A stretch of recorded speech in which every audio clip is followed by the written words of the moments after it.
Saudara-saudari, Injil kita pada hari ini diambil dari Injil Markus bab 6 ayat 7 sampai 13.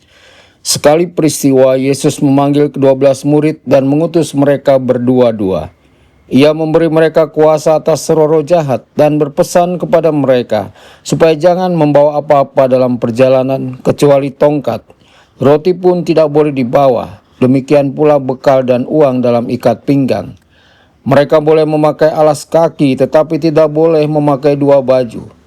Kata Yesus selanjutnya kepada murid-murid itu, "Kalau di suatu tempat kamu sudah diterima dalam suatu rumah, tinggallah di situ sampai kamu berangkat dari tempat itu.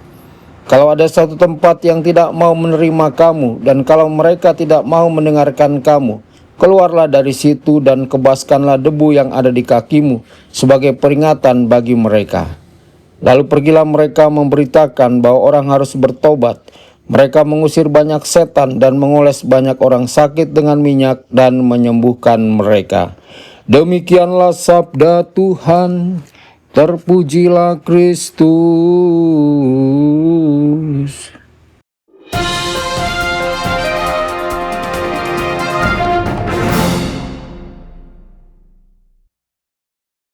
Dalam nama Bapa dan Putra dan Roh Kudus. Amin.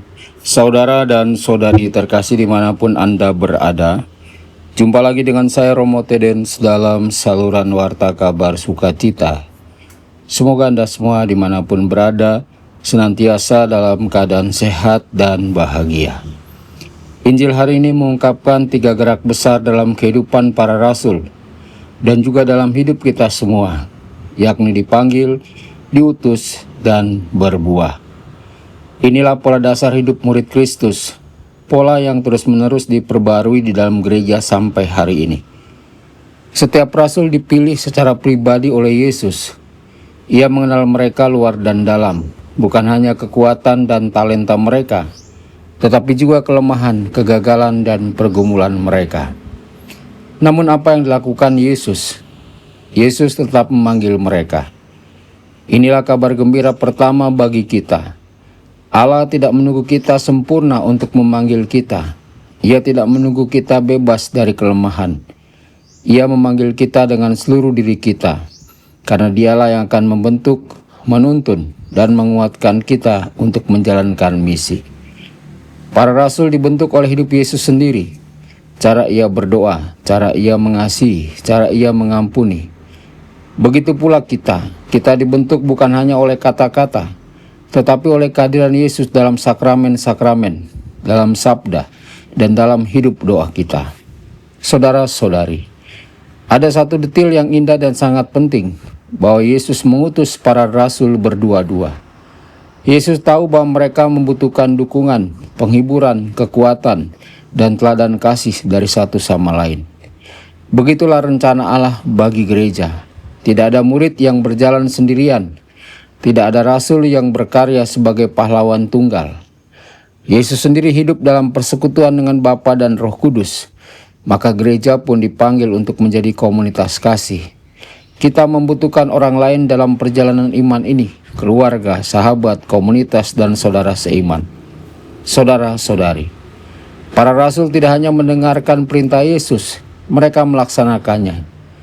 Dan dalam kitab suci dicatat, mereka mengusir roh jahat, mereka menyembuhkan orang sakit, dan mereka menyentuh hidup banyak orang dalam nama Kristus. Ketaatan mereka membuka jalan bagi kuasa Allah untuk bekerja. Kepercayaan mereka memungkinkan kerajaan Allah hadir di dunia. Penyerahan diri mereka menghasilkan buah yang melimpah. Inilah pelajaran bagi kita. Jika kita sungguh mencari kehendak Kristus dan bertindak sesuai bimbingannya, Dia sendiri akan memberkati usaha kita. Tetapi kita perlu menyediakan waktu untuk mendengarkan suaranya dalam doa, keheningan, sabda, dan sakramen. Mungkin pertanyaannya sederhana ini dapat menjadi doa harian kita. Tuhan, apa yang dapat aku lakukan bagimu hari ini? Saudara-saudari terkasih, kisah para rasul adalah kisah kita. Kita dipanggil oleh Kristus, meski dengan segala kelemahan kita. Kita diutus untuk menghadirkan kerajaan Allah melalui kasih, doa, dan kesaksian hidup. Kita diberi kuasa oleh Roh Kudus untuk menghasilkan buah dalam hidup kita dan menyentuh hidup orang lain.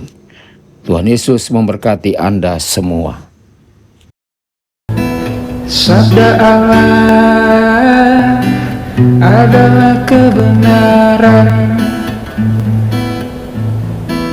Sabda Allah adalah kehidupan. Mari kita mencintainya, mari kita menghayatinya. Ya Tuhan yang ku muliakan,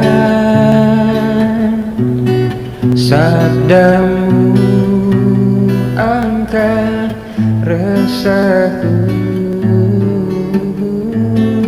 Mari kita menghayati